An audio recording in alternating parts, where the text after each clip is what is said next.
This seat isn't for your kind. The words cracked across the courthouse plaza like a whip. Heads turned. Some smirked, some pretended not to hear. Cassandra Miles, a black woman in her early 50s, paused mid-step. She had just come out of a morning hearing, her leather briefcase still in hand, when Brenda Cole, a heavy-set white woman with a face red from rage, stepped into her path. "Look at you, acting all high and mighty. Fat chance you belong here." Brenda's voice dripped with disdain. Cassandra stayed silent, her eyes steady. The crowd sensed tension, a teenager giggled nervously. Then Brenda's fist shot forward. The punch landed squarely on Cassandra's cheek. Gasps broke through the air. The force made her stagger back, her glasses slipping, her hand clutching the briefcase tighter instead of raising it. For a moment, Cassandra looked utterly alone, a professional woman reduced to a spectacle. Her lips parted but no sound came. The square had frozen. Even pigeons seemed to stop mid-flight. The bruise swelled quickly, heat blooming beneath her skin.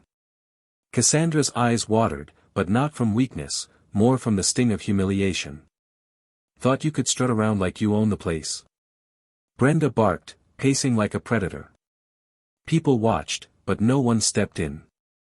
One man muttered, "Just ignore it," as if silence could erase the violence. Cassandra steadied her breath, though inside a storm raged.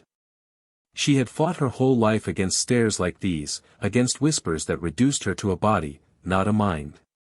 She heard a child ask his mother, "Why are they laughing at the lady?" The mother turned away, eyes down.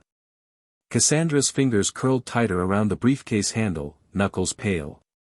Brenda leaned closer, her grin wide. "You people always playing the victim. Maybe this'll teach you respect." She spat the words with a rhythm meant to wound, each syllable doused in contempt. Cassandra straightened her spine. The taste of copper sat on her tongue. The courthouse clock above chimed noon, its solemn bells cutting through the jeers, a reminder that justice was supposed to live here. Brenda raised her fist again, emboldened by the crowd's silence. Cassandra didn't flinch this time. Her voice emerged, low but steady, assaulting someone in front of witnesses. "Bold choice." Brenda snorted. "Who's gonna believe you? A black woman against me? This whole square knows who's right." The cruelty in her smirk twisted the air. Cassandra's heartbeat slowed, a strange calm overtaking her. She set down her briefcase gently, the sound echoing louder than expected. "You really want to know who I am?" she asked. Brenda laughed. "Some washed-up clerk? A janitor sneaking in?" Cassandra slipped a hand into her jacket pocket, pulling out a black wallet. She flipped it open. The sunlight caught the gold seal inside, United States Supreme Court. The chatter around them died instantly. "My name," Cassandra said, her voice carrying like a gavel striking, "is Justice Cassandra Miles. Associate Justice of the Supreme Court of the United States." Brenda froze, her mouth half open, color draining from her cheeks. The crowd inhaled sharply.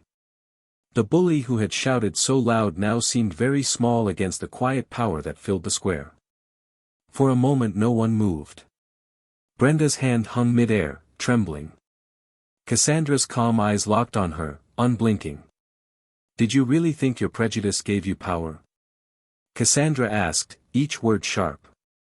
An officer approached from the courthouse steps, having witnessed enough. He pushed through the crowd, jaw tight, hand on his cuffs.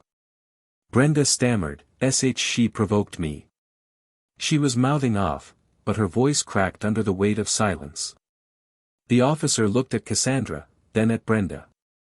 "Ma'am," he said firmly, addressing Cassandra with respect, "do you want to press charges?" Cassandra didn't answer right away. She simply bent down, picked up her fallen glasses, and placed them back on her face. Her silence was thunder. Brenda suddenly realized the crowd wasn't laughing anymore. Phones were raised. Whispers turned into outrage. She had thought she was humiliating a stranger.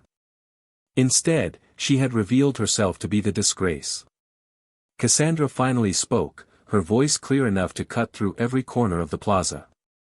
Justice isn't a title. It's a responsibility. And today, you've taught this crowd exactly why it must be defended.